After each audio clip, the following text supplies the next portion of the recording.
तेलंगाना की राज्यपाल श्रीमती तमिलसाई सौंदरराजन जी,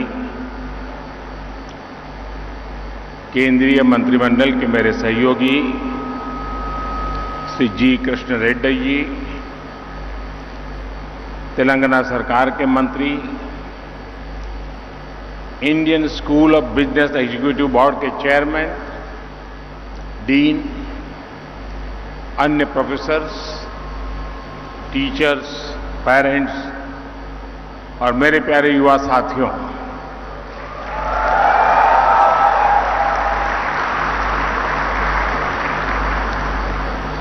आज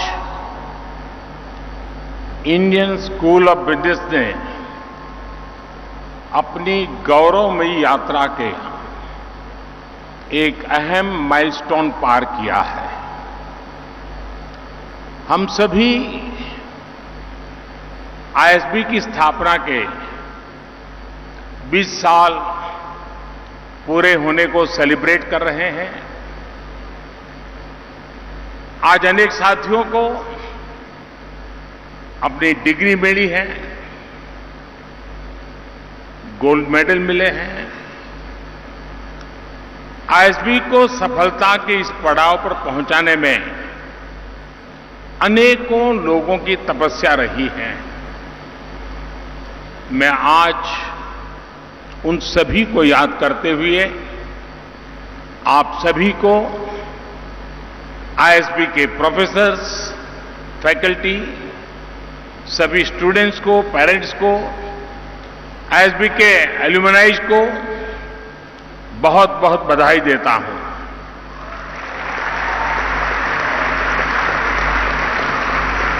साथियों, साल 2001 में अटल जी ने इसे देश को समर्पित किया था। तब से लेकर आज तक लगभग 50,000 एग्जीक्यूटिव यहां से ट्रेन होकर निकले हैं। आज आईएसबी एशिया के टॉप बिजनेस स्कूलों में से एक है।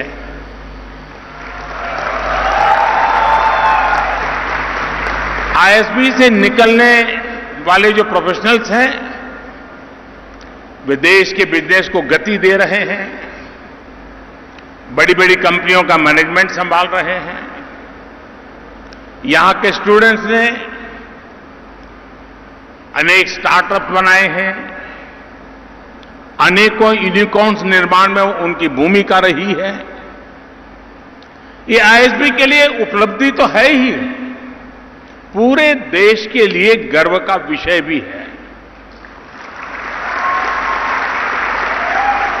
साथियों, मुझे बताया गया है कि ये हैदराबाद और मोहाली कैंपस की पहली ज्वाइंट ग्रेजुएशन सेरेमनी है। आज जो स्टूडेंट्स पास होकर निकल रहे हैं, उनके लिए ये इसलिए भी खास है क्योंकि इस समय देश अपनी आजादी के 75 वर्ष का पर्व मना रहा है, अमृत महोत्सव मना रहा है। हम बीते 75 साल की उपलब्धियों को देख रहे हैं और आने वाले 25 साल के संकल्पों का रोड मैप भी बना रहे हैं। आजादी के इस अमृत काल में आने वाले 25 साल के लिए जो संकल्प हमने लिए हैं, उसकी सिद्धि में आप सभी की बहुत बड़ी भूमिका है। और आज भारत में जो आशा है, लोगों में जो आत्मविश्वास है, नए भारत के निर्माण के लिए जो इच्छा शक्ति है, वो आपके लिए भी अनेक संभावनाओं के द्वार खोल रही है। आप खुद देखिए, आज भारत G20 देशों के समूह में फास्टेस्ट ग्रोइंग इकोनॉमी है।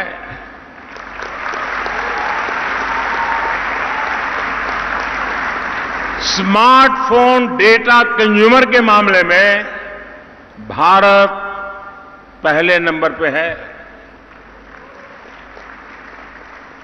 इंटरनेट यूजर्स की संख्या को देखें तो भारत दुनिया में दूसरे नंबर पर है।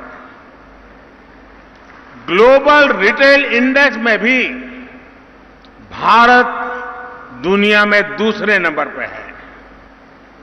दुनिया का तीसरा सबसे बड़ा स्टार्टअप इकोसिस्टम भारत में है।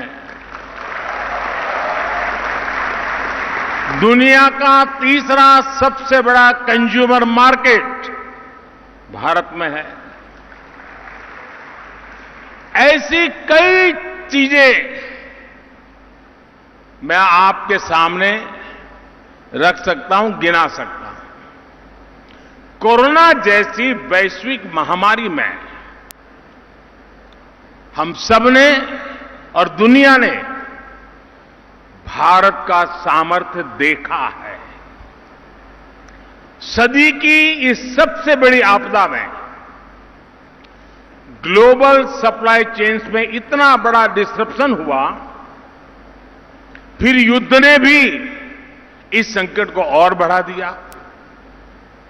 इन सबके बीच भी भारत आज ग्रोथ के एक बड़े केंद्र के रूप में उभर रहा है।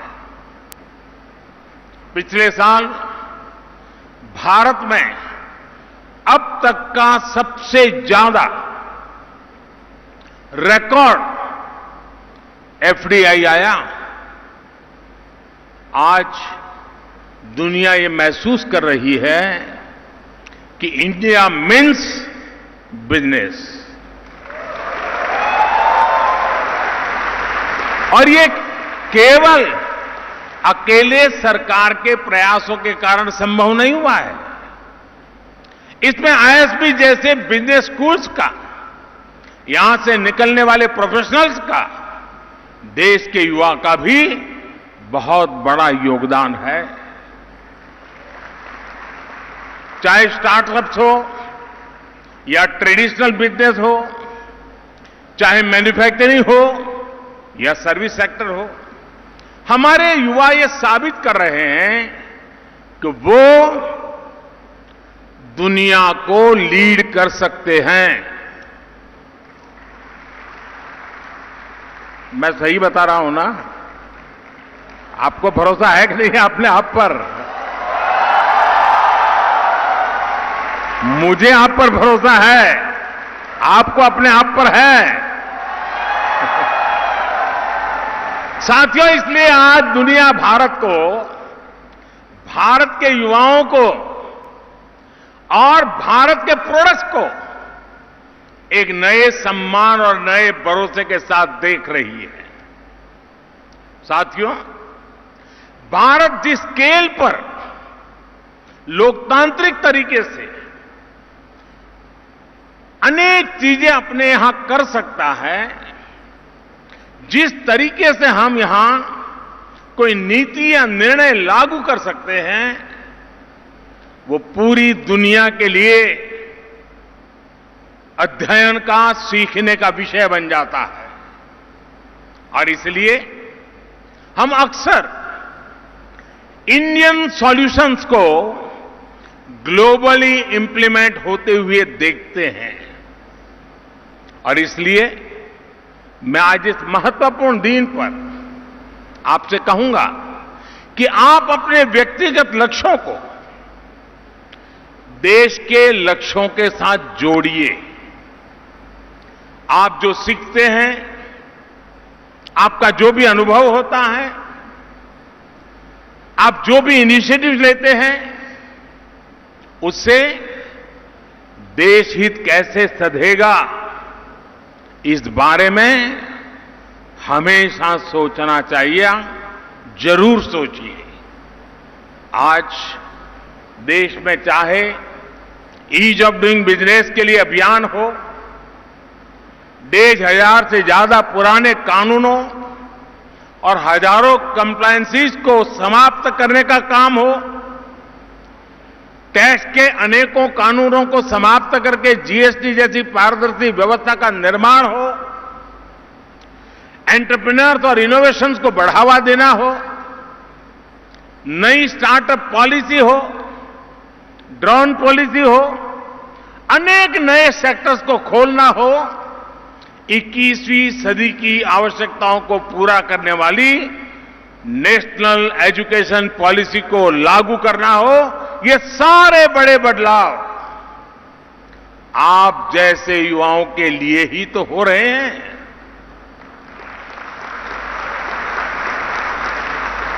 आप जैसे युवाओं की तरफ से आने वाले जो सॉल्यूशंस हैं, उन सॉल्यूशंस को इंप्लीमेंट करने के लिए, आपके आइडिया को देश की ताकत बनाने के लिए हमारी सरकार हमेशा देश की युवा शक्ति के साथ खड़ी है।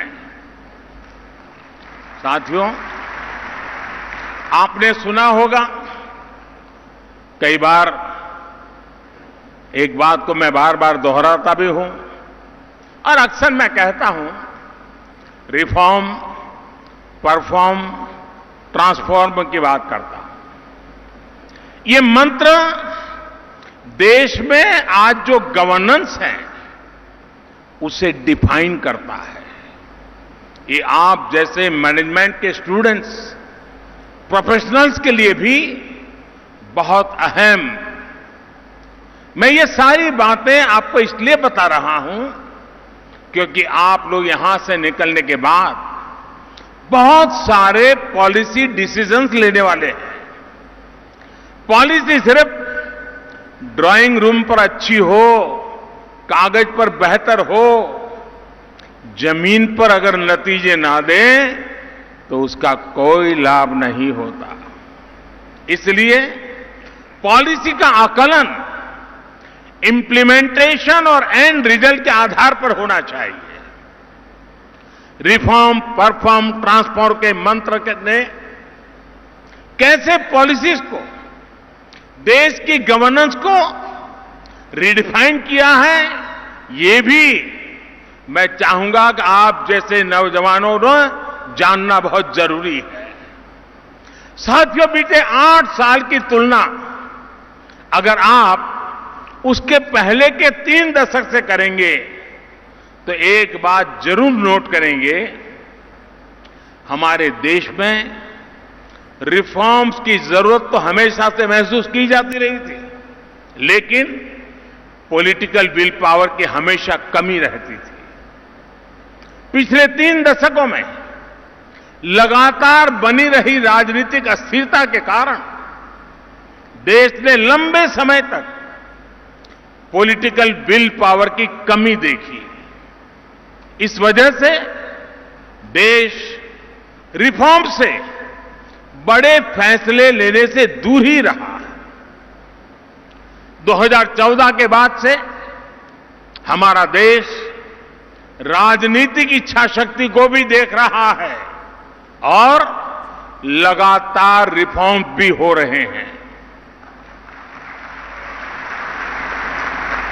हमने दिखाया है कि अगर ईमानदारी के साथ, इच्छा शक्ति के साथ रिफॉर्म की प्रक्रिया को आगे बढ़ाई जाए तो जन समर्थन अपने आप बढ़ता है। फिनटेक का उदाहरण हमारे सामने है। जिस देश में कभी बैंकिंग ही एक प्रिविलेज मानी जाती थी, उसी देश में फिनटेक सामान्य नागरिकों के जीवन को बदल रही है।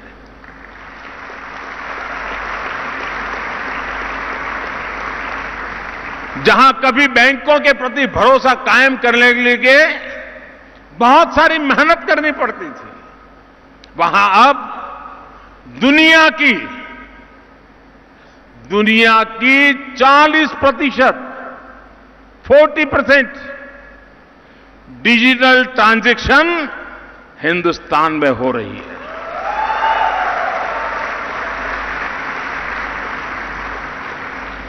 हमारे हेल्थ सेक्टर को भी ये माना जाता था कि किसी बड़ी चुनौती को रिस्पॉन्ड नहीं कर पाएगा, लेकिन हेल्थ सेक्टर में रिफॉर्म की देश की इच्छा शक्ति का परिणाम हमने 100 साल की सबसे बड़ी महामारी के दौरान अनुभव किया है। कोरोना ने जब दस्तक दी तब हमारे पास पीपीई किट्स बनाने वाले मैन्युफैक्चरर ना के बराबर थे। कोरोना स्पेसिफिक जरूरी इंफ्रास्ट्रक्चर भी नहीं था, लेकिन देखते ही देखते 1100 से अधिक पीपीई मैन्युफैक्चरर्स का नेटवर्क भारत में तैयार हो गया। कोरोना की टेस्टिंग के लिए भी शुरुआत में कुछ दर्जन लैब थी। बहुत कम समय में देश में 2500 से अधिक टेस्ट लैब्स का नेटवर्क बन गया। कोविड वैक्सीन के लिए तो हमारे यहां चिंता जताई जा रही थी कि हमें विदेशी वैक्सीन मिल पाएगी भी या नहीं, लेकिन हमने अपनी वैक्सीन तैयार की, इतनी वैक्सीन बनाई कि भारत में भी 190 करोड़ से ज्यादा डोज लगाई जा चुकी है। भारत ने दुनिया के 100 से अधिक देशों को भी वैक्सीन भेजी है। इसी प्रकार मेडिकल एजुकेशन में भी हमने एक के बाद एक अनेक रिफॉर्म किए। इसी का परिणाम है कि बीते 8 सालों में मेडिकल कॉलेज की संख्या 380 से बढ़कर 600 से भी अधिक हो गई है। देश में मेडिकल की ग्रेजुएट और पोस्ट ग्रेजुएट की सीटें 90,000 से बढ़कर 1.5 लाख से ऊपर हो चुकी हैं। साथियों, पिछले 8 वर्षों में देश ने जो इच्छा शक्ति दिखाई है, उसकी वजह से एक और बड़ा बदलाव आया है। अब ब्यूरोक्रेसी भी पूरी शक्ति से रिफॉर्म्स को जमीन पर उतारने में जुटी है। सिस्टम वही है, लेकिन अब नतीजे बहुत संतोषजनक मिल रहे हैं। और इन 8 वर्षों में जो सबसे बड़ी प्रेरणा बनी है, वो है जन भागीदारी। देश की जनता खुद आगे बढ़कर रिफॉर्म्स को गति दे रही है। और हमने ये स्वच्छ भारत अभियान में देखा है। और अब वोकल फॉर लोकल और आत्मनिर्भर भारत अभियान में भी हम जन भागीदारी की ताकत को देख रहे हैं। जब जनता सहयोग करती है तो नतीजे अवश्य मिलते हैं, जल्दी मिलते हैं। यानी सरकारी व्यवस्था में सरकार रिफॉर्म करती है, ब्यूरोक्रेसी परफॉर्म करती है और जनता के सहयोग से ट्रांसफॉर्मेशन होता है। साथियों, ये आपके लिए एक बहुत बड़ी केस स्टडी है। रिफॉर्म, परफॉर्म, ट्रांसफॉर्म की जो ये डायनेमिक्स हैं, वो आपके लिए रिसर्च का विषय है। आईएसबी जैसे बड़े संस्थान को अध्ययन करके, एनालिसिस करके दुनिया के सामने इसे लाना चाहिए। यहां से जो युवा साथी पढ़कर निकल रहे हैं, उन्हें भी रिफॉर्म, परफॉर्म, ट्रांसफॉर्म के इस मंत्र को हर क्षेत्र में लागू करने का प्रयास करना चाहिए। साथियों, मैं आपका ध्यान देश के स्पोर्ट्स इकोसिस्टम में आए ट्रांसफॉर्मेशन की तरफ भी दिलाना चाहता हूं। आखिर क्या कारण है कि 2014 के बाद हमें खेल के हर मैदान में अभूतपूर्व प्रदर्शन देखने को मिल रहा है? इसका सबसे बड़ा कारण है हमारे एथलीट्स का आत्मविश्वास। आत्मविश्वास तब आता है जब सही टैलेंट की खोज होती है, जब टैलेंट की हैंड होल्डिंग होती है, जब एक ट्रांसपेरेंट सिलेक्शन होता है, ट्रेनिंग का, कंपटीशन का एक बेहतर इंफ्रास्ट्रक्चर मिलता है। खेलो इंडिया से लेकर ओलंपिक्स पोडियम स्कीम तक ऐसे अनेक रिफॉर्म्स के चलते आज स्पोर्ट्स को ट्रांसफॉर्म होते हम अपनी आंखों के सामने देख सकते हैं, अनुभव कर सकते हैं। साथियों, मैनेजमेंट की दुनिया में परफॉर्मेंस, वैल्यू एडिशन, प्रोडक्टिविटी और मोटिवेशन, इन बातों पर भी बहुत चर्चा होती है। अगर आपको पब्लिक पॉलिसी में इसका उत्तम उदाहरण देखना है तो आपको एस्पिरेशनल डिस्ट्रिक्ट प्रोग्राम को जरूर स्टडी करना चाहिए। हमारे देश में 100 से अधिक ऐसे जिले थे जो विकास की दौड़ में काफी पीछे थे। देश के लगभग सभी राज्यों में एकाध दो कहीं पर थोड़े ज्यादा ऐसे एस्पिरेशनल डिस्ट्रिक्ट है। विकास से जुड़े हर पैरामीटर में ये जिले बहुत कम स्कोर करते थे। इसका सीधा प्रभाव देश की ओवरऑल परफॉर्मेंस पर, रेटिंग पर, ओवरऑल प्रदर्शन पर बड़ा नेगेटिव असर पड़ता था। इनको ये समझकर कुछ हो नहीं रहा है, बदलाव दिख नहीं रहा है, हालत बुरे हैं और इसलिए सरकारें क्या करती थी, उसको पिछड़ा घोषित कर देती थी। ये तो बैकवर्ड डिस्ट्रिक्ट है। अगर यही सोच है तो उनके मन में भी हो जाता है यहां तो ऐसा ही रहेगा, कुछ बदलाव नहीं होगा।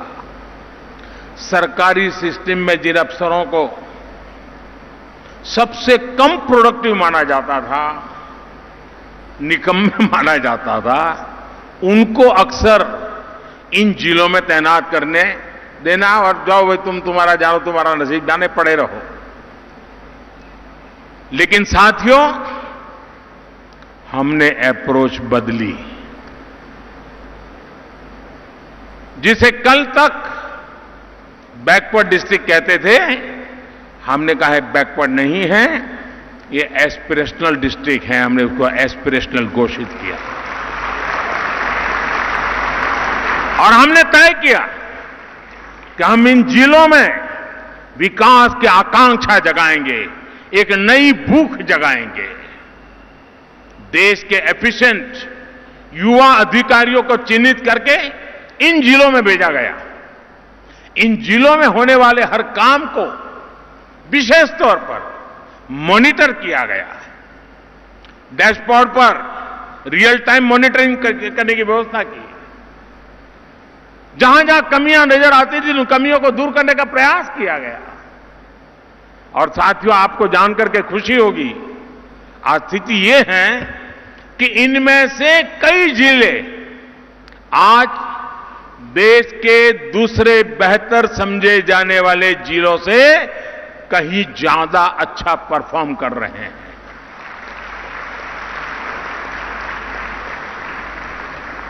जिन्हें कभी पिछड़े जिले कहते थे, देश के डेवलपमेंट पैरामीटर्स को प्रभावित करते थे, वो आज एस्पिरेशनल डिस्ट्रिक्ट बनकर देश के विकास को गति दे रहे हैं।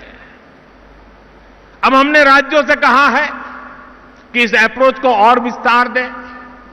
हर जिले में ऐसे ब्लॉक्स होते हैं जो विकास के मामले में दूसरों से पिछड़ गए हैं।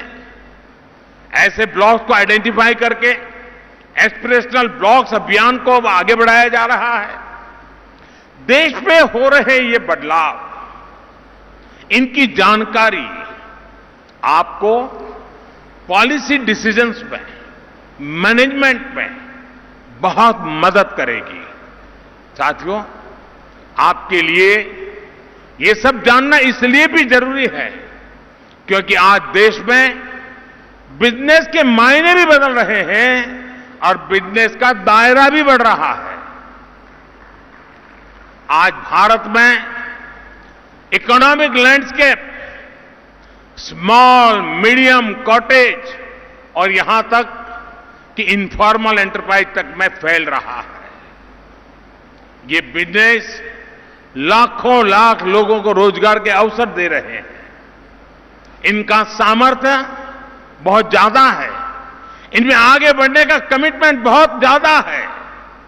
इसलिए आज जब देश आर्थिक विकास के नए अध्याय को लिख रहा है तो हमें एक और बात याद रखनी होगी। हमें छोटे व्यापारियों, स्मॉल बिजनेस का भी उतना ही ध्यान रखना होगा। हमें उन्हें ज्यादा बड़े प्लेटफॉर्म देने होंगे, ग्रो करने के लिए ज्यादा बेहतर मौके देने होंगे। हमें उन्हें देश विदेश में नए नए बाजारों से जोड़ने में मदद करनी होगी। हमें उन्हें ज्यादा से ज्यादा टेक्नोलॉजी से जोड़ना होगा। और इसी बात पर आईएसबी जैसे संस्थान, आईएसबी के स्टूडेंट्स की भूमिका बहुत अहम हो जाती है।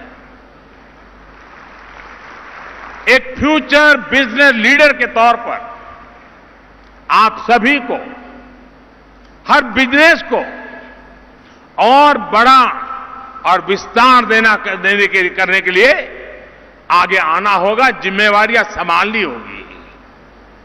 और आप देखिएगा, आप छोटे बिजनेस को ग्रो करने में मदद करेंगे तो आप लाखों एंटरप्रेन्योर्स के निर्माण में मदद करेंगे, करोड़ों परिवारों की मदद करेंगे। भारत को फ्यूचर रेडी बनाने के लिए हमें सुनिश्चित करना होगा कि भारत आत्मनिर्भर बने। और इसमें आप सभी बिजनेस प्रोफेशनल्स की बहुत बड़ी भूमिका है। और यह आपके लिए एक तरह से देश की सेवा का अहम उदाहरण होगा। साथियों, देश के लिए कुछ करने का, देश के लिए कुछ कर गुजरने का आपका जज्बा देश को नई ऊंचाई पर ले जाएगा। मुझे आईएसबी पर, आईएसबी के स्टूडेंट्स पर, आप सभी नौजवानों पर बहुत भरोसा है, बहुत विश्वास है। आप एक पर्पज के साथ इस प्रतिष्ठित संस्थान से बाहर निकले। आप अपने गोल्स को राष्ट्र के संकल्पों के साथ जोड़िए।